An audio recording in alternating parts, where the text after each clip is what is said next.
Bon, bah, bonjour à tous. Déjà, merci d'être venus. On est ravis d'être là. C'est la première fois qu'on va eh bien, faire un petit talk au GDG, donc on a un petit peu le trac. Mais ça va aller, voilà. On est là pour vous parler de Kotlin multiplateforme. Donc ça fait plus d'1 an qu'on travaille avec cette plateforme. Ça fait plus de 8 mois qu'on a un projet en prod dessus et on en développe quelques autres. Et donc on va vous faire un petit rex de ce qui s'est passé, comment on a vécu, pourquoi on trouve que c'est bien, pourquoi on trouve que c'est moins bien. Voilà.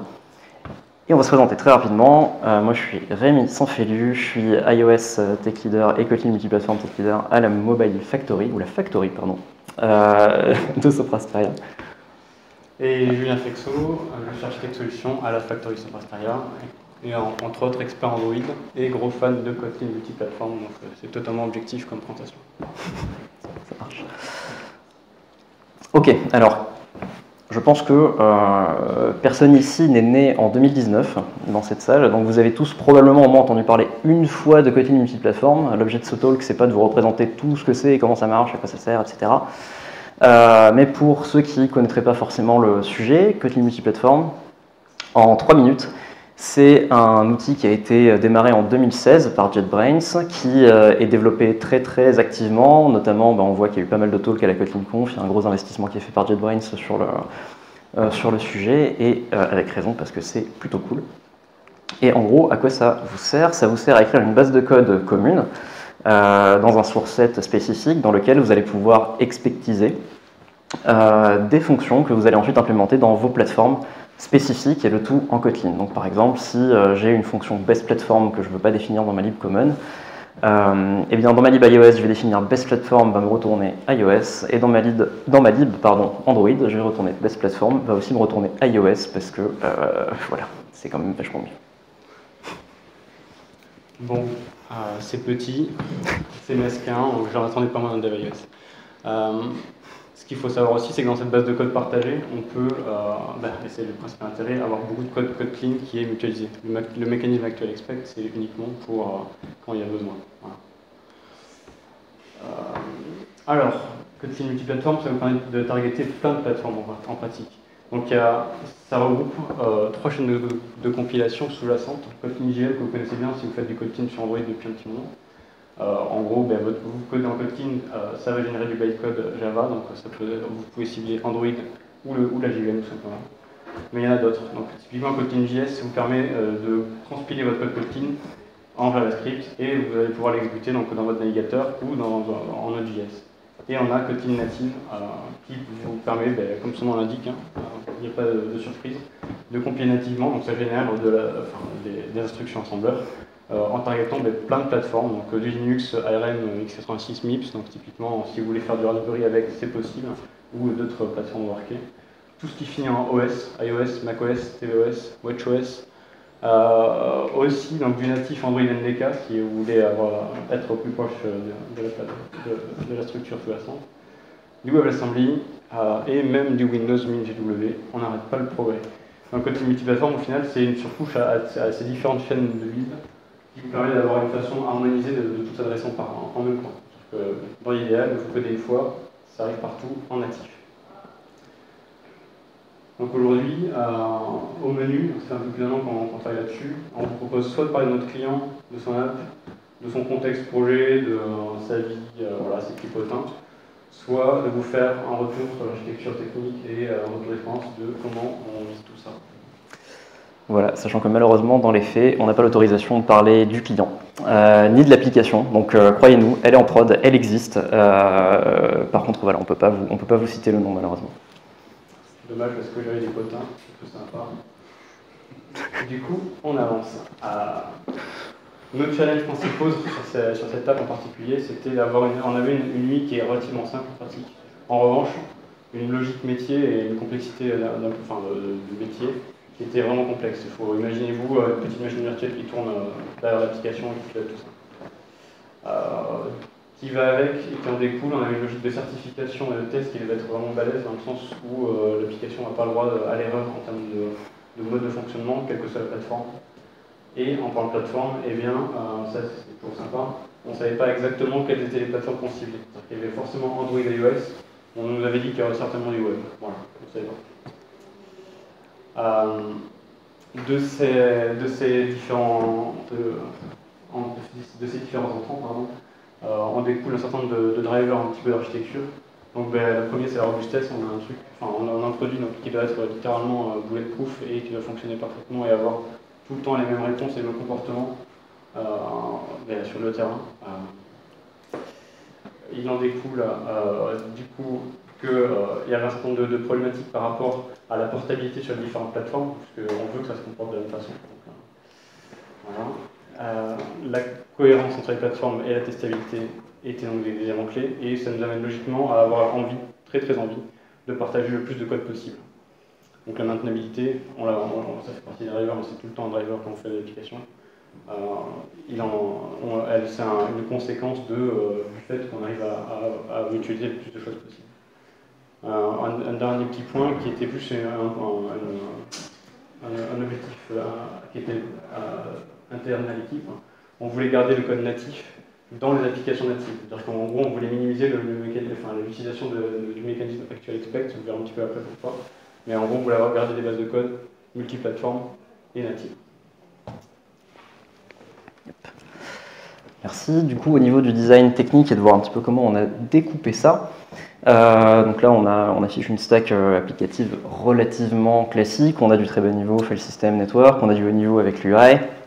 Au milieu, on a pas mal de choses. On a de la gestion d'entités, des repositories, business logic, tout ça, navigation. On connaît un petit peu tout. Et comment on a choisi de découper tout ça? Comme Julien vient de le dire, tout ce qui est proche de l'OS, proche du hardware, reste natif. Donc tout ce qui est accès file system, tout ce qui est accès network et tout ce qui est UI restera dans le langage natif avec l'application native. À côté de ça, tout ce qui est business logic, repository, entity management, on va arriver à le partager. Et reste la grande question de comment on gère nos écrans et nos définitions de notre affichage. Là, il y a pas mal de religions, mais nous, on a choisi de partir sur des view models.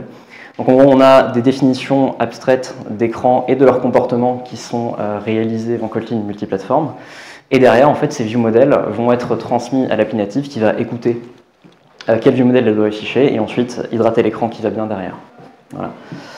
Ça répond aussi à une problématique de cette application qui était que la navigation peut être drivée par autre chose que simplement des inputs utilisateurs et on peut avoir pas mal de choses qui se passent automatiquement sur les changements d'écran. Donc voilà, tout ça c'est notre librairie, notre core library comme on l'a appelé, en Kotlin multiplateforme. Histoire de garder du coup le langage natif sur les parties natives de l'application, ce qu'on a choisi de faire, eh bien, c'est d'injecter les services développés en natif dans la librairie à l'initialisation. De cette manière-là, on a très peu d'actual expect et on a pas mal de classes, on a une classe initialisation avec toute une série de dépendances qui sont implémentées côté natif sur plusieurs plateformes et qui sont consommées au runtime par la core library. Pour entrer un poil plus dans le détail des différents composants qu'on a utilisés, on trouve notamment des coroutines et de la sérialisation, sachant que quand on a démarré ce projet, les coroutines n'étaient pas sorties, et je crois qu'elles sont sorties probablement 3-4 jours avant qu'on en ait eu besoin, un truc comme ça. On a en interne un service locator qui nous permet de récupérer tous nos différents services de business logic, parce qu'il y en a un paquet, mais on n'a pas pu les afficher ici. On fait pas mal de maths, on a pas mal de calculs qui doivent être assez précis. Et derrière, comme je le disais tout à l'heure, on a notre définition des écrans qui est agnostique de la plateforme et qui va être ensuite consommée simplement pour hydrater une vue native. Et du coup, nos interfaces dans lesquelles on a nos injections. Alors tout ça, c'est plutôt sympa, ça a l'air chouette, on se dit ouais c'est cool, ça va bien fonctionner, sauf que c'est un poil plus compliqué que ça. Pourquoi c'est plus compliqué? Ça n'a pas été tout de suite en fait. Ce qu'on a fait, c'est que sur demande du client, on a d'abord parti sur l'implémentation de l'appli Android uniquement. Donc là, on est plutôt à la maison, on fait du Kotlin sur Android, on fait du Kotlin sur Kotlin multiplateforme. Tout se passe bien, on a des coroutines, on a tout ça, enfin tout roule, pas de problème, on compile l'application, on la termine, on la livre, c'est testé, tout marche. Excellent, on est super content, le client est ravi. Et nous demande de lancer le dev iOS. Et là, on s'est un petit peu cassé la gueule. ça a été, pardon, désolé, on s'est un petit peu heurté à des difficultés qui sont, dont certaines sont listées ici. Alors pour ceux qui connaissent Kotlin Native, le principal souci qu'on a rencontré à l'époque, eh bien c'était le modèle de gestion de threading de Kotlin Native. L'idée, c'est que une classe ou une entité qui est susceptible d'être partagée entre différents threads ou qui l'est, va être complètement frisée, c'est-à-dire devenir complètement immutable, y compris toute la grappe d'objets qu'elle tient. Je vous ai dit tout à l'heure qu'on avait un service locator. Ce service locator, il tient une liste d'instances. C'est un singleton pour y accéder depuis n'importe où dans notre application. Ce qui se passe quand on lance l'API sur iOS, c'est que ce singleton, puisqu'il est accessible depuis, enfin il est global, donc accessible depuis différents threads, est frisé. Puisque ce singleton est frisé, toutes les dépendances qui sont dedans sont frisées. Du coup, l'application, ça devient un tableau. Enfin, on ne peut plus rien faire avec, en fait, elle est complètement morte. Premier problème. À cause de ça, les coroutines sont également single-threadées. Donc bah là, du coup, si on avait du code qui nécessitait du multi-threading dans notre librairie partagée, eh bien, on était un peu dans la panade parce que c'était pas possible avec les coroutines. Autre souci, autre difficulté qu'on a rencontré aussi, c'est sur la gestion des génériques, alors qui a été améliorée depuis, mais qui est toujours un petit peu difficile. Le code, alors particulièrement avec iOS, en fait le code généré, et notamment le header qui est généré, le header Objective-C, qui est généré, gère très très mal les génériques. Et donc quand on a une application avec des view models qui sont basés sur des entités génériques, qui sont basés sur des fields génériques, et ben on se retrouve côté Objective-C et donc côté Swift avec du any partout. Donc on n'a absolument plus de type safety et c'est un petit peu la galère pour tout redev. On verra tout à l'heure comment on a mitigé ça. Je vous ai dit tout à l'heure que l'application, elle nécessitait de faire pas mal de maths. On a pas mal de calculs scientifiques à l'intérieur de l'application, sauf que Kotlin Native, enfin Kotlin multiplateforme, ne gère que les calculs à virgule flottante. Pourquoi c'est un problème? Parce que quand vous faites du calcul à virgule flottante et que vous faites 0.1 plus 0.2, vous n'avez pas 0.3 à la sortie, vous avez 0.3, 00007. Ou 1, je sais plus, enfin bref. Le fait est qu'on n'est pas capable de faire certains calculs de manière exacte en floating point, et donc pour ça les plateformes par exemple comme Android, ou enfin la JVM, disposent de classes comme Big Decimal. Sur Swift il y a aussi un équivalent. En Kotlin multiplateforme il n'y a pas. Sauf qu'on a besoin d'avoir une logique métier qui est absolument partagée, donc on ne peut pas faire d'actual expected là-dessus. Ce qui fait qu'on a dû négocier avec le client une minimisation et un arrondi, en gros une méthode d'arrondissement pour arriver à se débarrasser de cette imprécision de la virgule flottante en mettant pas mal de conditions sur le fait que là, typiquement vous aurez une précision qui va dropper de 7 digits ou des choses comme ça. Ça a été validé, mais il a fallu quand même pas mal en discuter avec eux et ça a causé un petit souci quand même pendant quelques semaines.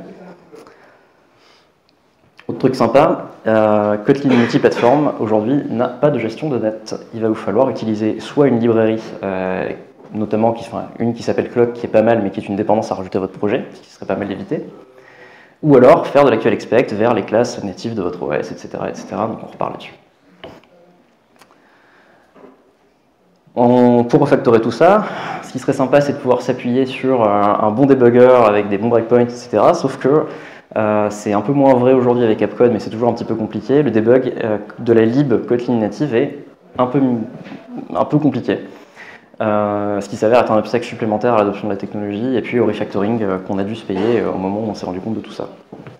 Et enfin, eh bien, si ce n'était pas suffisant, le problème c'est que Kotlin multiplateforme ça bouge très vite, enfin Kotlin en général.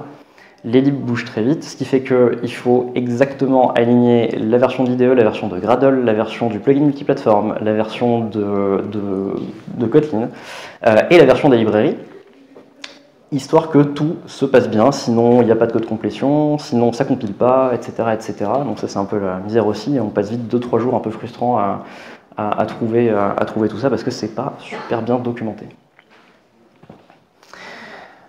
Bon, vous avez transpiré pendant 2-3 semaines à résoudre tous ces trucs-là, vous avez refactoré beaucoup de code, sachant que votre application Android marche toujours, et puis là maintenant il faut expliquer à votre client que vous avez développé une lib multiplateforme, c'est génial, vous avez la testé qu'une fois, sauf qu'en fait non, parce qu'on a dû refaire la moitié du code multiplateforme pour que ça marche sur iOS. Mais c'est bon, vous avez fait le truc, c'est génial, vous avez bien travaillé et vous vous dites, je clique sur le bouton Submit for Review sur App Store Connect et tout va bien se passer. Sauf que non, puisque la nouvelle tuile, vous recevez ce mail dans votre inbox quelques heures après qui vous explique que vous utilisez des API privées iOS et que du coup votre application est refusée et même que votre compte App Store va probablement se faire bannir si vous continuez à soumettre des applications qui utilisent ces API privées. Ce qui se passe, bon déjà c'est que vous passez l'ordi par la fenêtre à ce moment-là, et ce qui se passe surtout c'est que en fait, on voit par exemple ici dans la liste des API qu'on a une API init-with-error ou init-with-message. Pourquoi? Parce que dans notre application, dans l'API de la librairie, on exposait des erreurs Kotlin.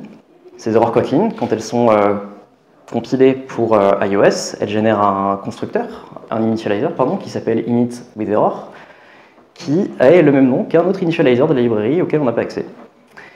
Ce qui se fait que du coup, vous êtes obligé de complètement supprimer la classe error de votre API et de basculer sur une API sur laquelle, on le verra juste après, vous êtes obligé de gérer des erreurs custom, etc. Et c'est un petit peu la misère.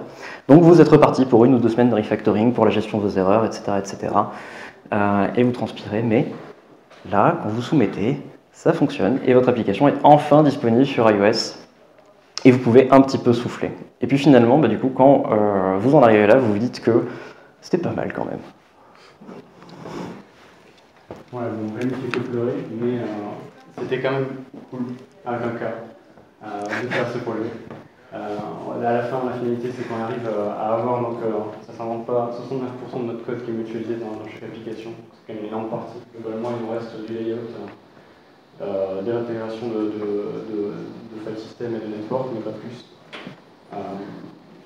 Surprise, bien sûr, donc la target supplémentaire qu'on entendait à faire, c'était pas du web, finalement c'était du Windows. On a fait une version command line de Windows de notre application.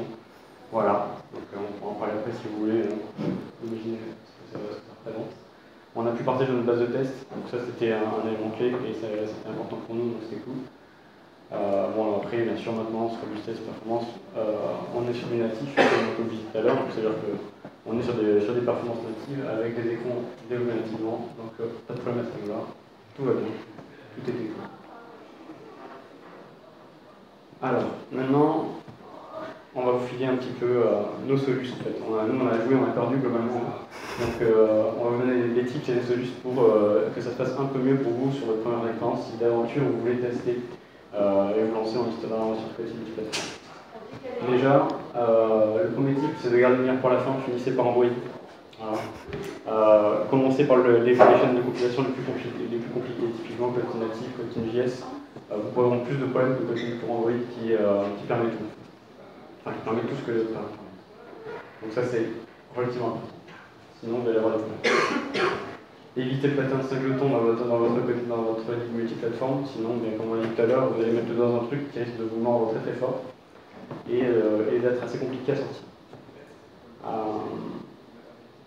Faites une première soumission très rapidement dans votre application. Et vous avez tout qui fonctionne avec une gestion d'erreurs, etc. Quelque chose de base, mais c'est pas grave. Il faut faire une première c'est un très bon conseil de faire une première soumission iOS, histoire de valider que vous ne tombez pas dans des cas comme on l'a fait nous, avec des choses qui étaient redéfinies, qu'on n'a pas utilisées, sans quoi. Mais là aussi, vous êtes parti pour essayer de comprendre où ça merde dans l'ensemble, et c'est pas forcément gagné. Kotlin, c'est tellement cool que c'est un vivement conseil de remapper votre touche C avec un cas, comme ça vous avez des trucs qui règlent les cas et c'est vachement plus fun. Ça ressemble beaucoup, vous aurez des noms de librairies qui sont cool, genre mon cas avec des cas. Et enfin, il faut être sympa avec Swift, mais c'est pas moi qui en parle, parce que je ne touche pas à ça.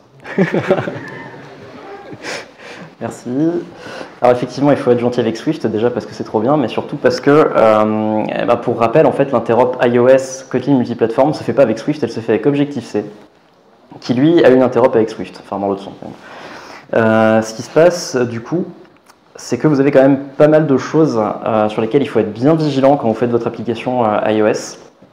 Globalement, il faut garder votre API simple, il faut faire des choses pas compliquées, avec une API qui saura vous remercier si vous n'essayez pas de la torturer. Globalement, déjà, vous ne pouvez pas exposer de suspend functions. On a dit tout à l'heure qu'on avait des coroutines à l'intérieur de notre application, c'est pas possible de les exposer à iOS, ces coroutines. Donc il va vous falloir faire une API, par exemple, promise-based ou block-based, ce qu'on a fait pour cette application. puisque aujourd'hui il n'y a pas d'équivalent dans le langage et il n'y a pas non plus de trick de compilation pour arriver à sortir quelque chose qui fonctionne sur iOS de manière simple, ce qui est un petit peu dommage. Évitez de baser vos API sur des throwing calls, en tout cas je parle de l'API, pas l'interne, mais vraiment ce que vous exposez à iOS, et préférez plutôt des style class result qui utilisent des résultats par exemple failed, success, et qui embarquent dans ces propriétés des types d'erreurs custom qui n'héritent pas d'erreurs, notamment pour éviter de vous payer le souci de la soumission comme on l'a eu. On en a parlé tout à l'heure, les génériques c'est un peu compliqué encore sur Kotlin multiplateforme et c'est dû à toute cette stack de langages successifs qu'on se paye à en arriver jusqu'à l'application.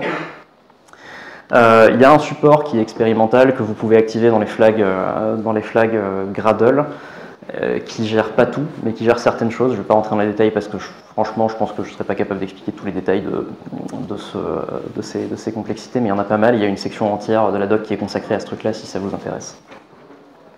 Et enfin, vous avez des petits soucis un peu étranges qui nous sont arrivés et que je vais essayer de vous détailler rapidement ici. Toujours pareil via iOS. Donc, ce qu'on essayait de faire, en fait, c'était d'avoir une API clean avec un package external qui est exposé, un package internal qui contient toute la tambouille interne. Et donc, typiquement, pour nos viewModel, on a notre viewModel interface qui est exposée. Et puis, on a une classe viewModel interne qui contient le travail et qui est celle qui est retournée par l'application et qui hérite bien sûr de l'interface externe. Comme ça, au moins, on est capable de la reconnaître. Sur Android, pas de problème. Quand on la reçoit côté natif, côté UI, on check le type et puis ensuite, en fonction du type qu'on a, on construit l'écran et tout se passe bien. Sur iOS, quand on jette un coup d'œil à ce qui se passe dans le code Objective-C, en fait, on a ça. On a une première ligne interface Kotlin Base, qui est l'objet de base de tout ce qui est généré en Kotlin multiplateforme pour iOS, qui hérite d'NSObject. Bon, ok, très bien. Dessous, on a notre protocole eViewModel, avec bien le viewModel qui est juste là. Et en fait, on a cette ligne-là, qui dans cette config avec la classe internale ici n'est pas générée, mais qui nous aide à comprendre le problème. On a notre HomeViewModel qui hérite de Kotlin Base et pas de HomeViewModel. Ce qui fait que si on n'expose pas le HomeViewModel, en fait, on n'est pas capable de caster derrière vers le HomeViewModel en Swift, et donc le système qu'on avait designé pour Android et qui marchait très bien n'a pas fonctionné, et donc on était obligé de basculer ce truc-là en public et d'exposer une partie de notre API interne, ce qui ne nous a pas franchement ravis. Donc en gros, le conseil, c'est aller jeter un coup d'œil au header Objective-C qui est généré, ça peut toujours être utile, et encore une fois, commencer par une plateforme typée iOS.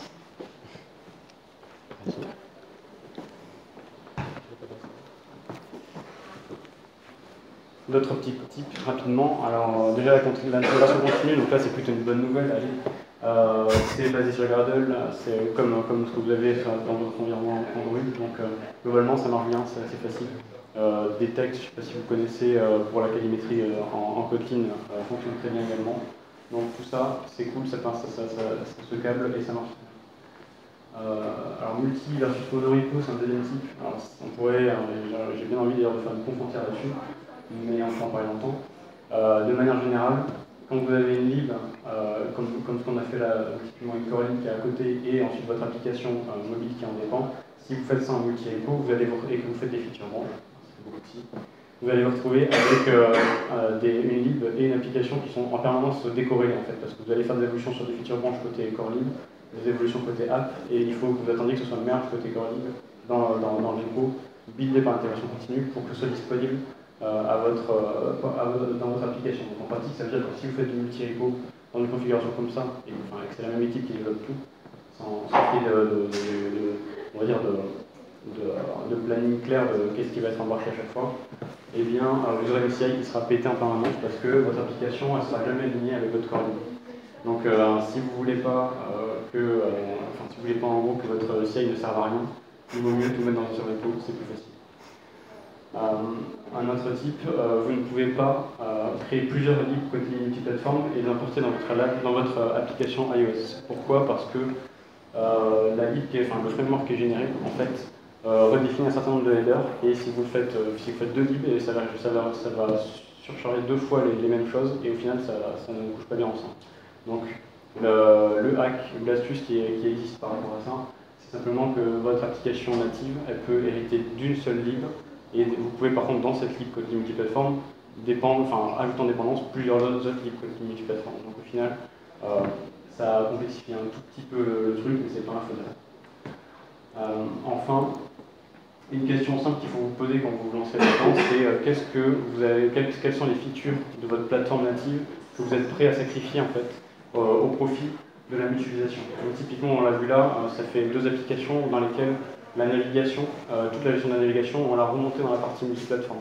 Donc ça a un intérêt, c'est qu'effectivement on ne la développe qu'une seule fois, mais le drawback, c'est que tout ce qui existe sur Android ou sur iOS pour gérer pour vous les stacks de navigation et un certain nombre de choses autour de ça, eh bien vous faites une croix dessus globalement et vous allez devoir implémenter pas mal de choses. Donc il faut toujours, on va dire, adapter un petit peu quand même votre conception au cas. Il n'y a pas de solution magique informatique. Ça en a encore un exemple. D'autres possibilités, donc nous on est parti sur un HMVM, après tout c'est un truc qui est complètement, c'est une opinion qui est chez nous parce qu'on en fait beaucoup. On pourrait tout à fait imaginer faire d'autres types d'architecture, typiquement du MVP, pourquoi pas, du MVSP, donc basé sur un visual state, c'est Rémi qui a vu la conf, moi je l'ai pas encore vu, mais globalement cette idée c'est basé un peu sur un équivalent de Redux, c'est-à-dire que vous avez un visual state qui va venir systématiquement et bien être poussé à votre application qui va générer la vue qui va bien et représenter. Vous pouvez beaucoup plus vous baser sur de l'actual expect, c'est-à-dire en gros, plutôt que de coder dans votre application, vous pouvez carrément mettre tout le code dans la libre multiplateforme.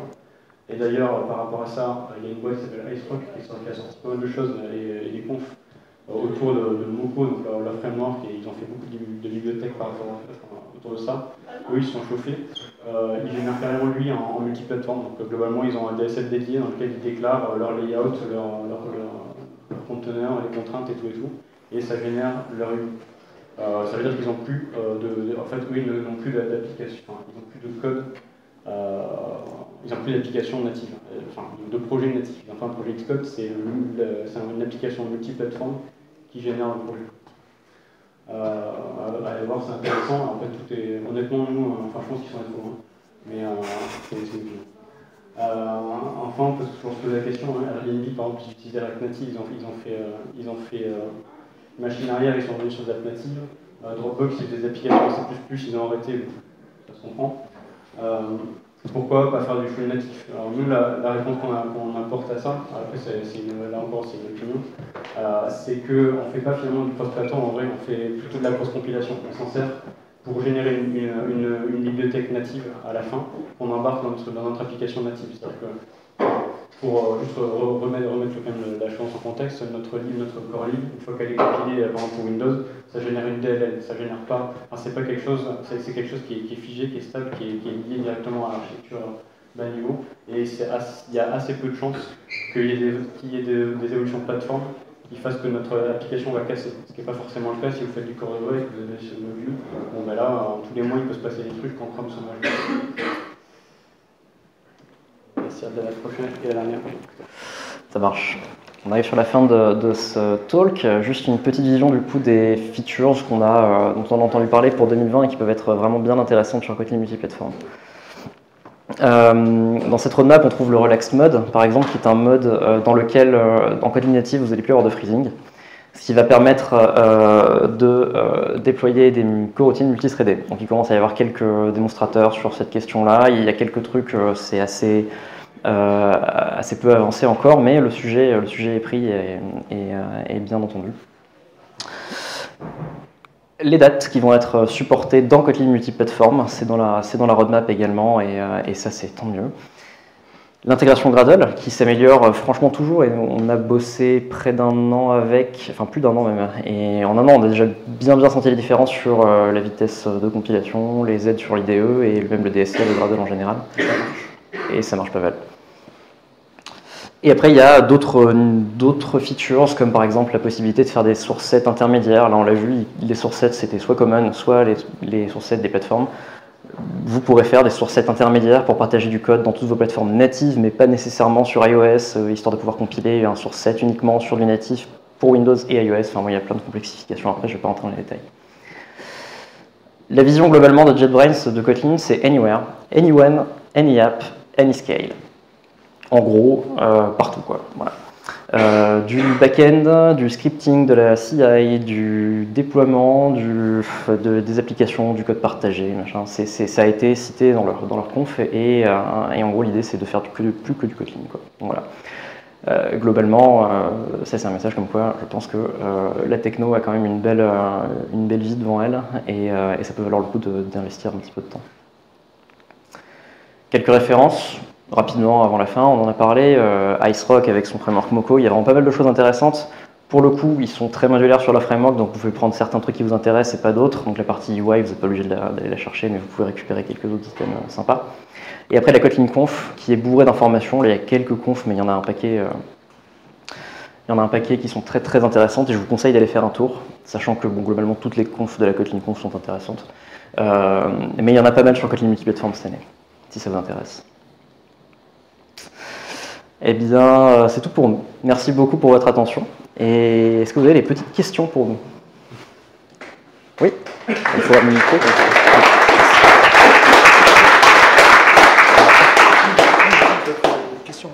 Ouais, ça marche. J'amène le micro du coup pour les questions.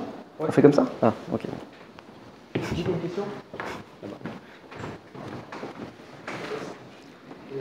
Je pose une question. C'est qu'une KMS disait qu'il avait fait marche en arrière, il avait proposé une merge request. Finalement, ça ne s'était pas fait. Est-ce que ça va de nouveau se faire ou... Je suis désolé, j'ai pas compris le. Ouais. Ok. Je disais à la Kotlin Conf, c'est Kevin Cadigan qui présentait, voilà, qui a fait une merge request pour le Relax Mode. Et il me semble qu'au final, ça n'avait pas été fait. C'est pas allé jusqu'au bout. Est-ce qu'on en sait un peu plus par rapport à ça ou on est un peu dans le flou, on espère juste que ça arrive vu le... Alors, du coup, j'étais pas au courant de ça, donc je pense qu'on est dans le flou. Non, mais il me semblait, enfin, j'avais pas entendu ça. Donc, j'ai raté cette info, mais j'ai pas vu d'informations comme quoi ça avait été annulé ou ça avait été dépression. Bon, j'espère que ça va arriver. Peut-être, il me semble, mais du point de vue de JetBrains, ça n'a jamais été, il me semble, acté officiellement dans la roadmap. Il y a peut-être eu du nouveau d'ici là. Ok.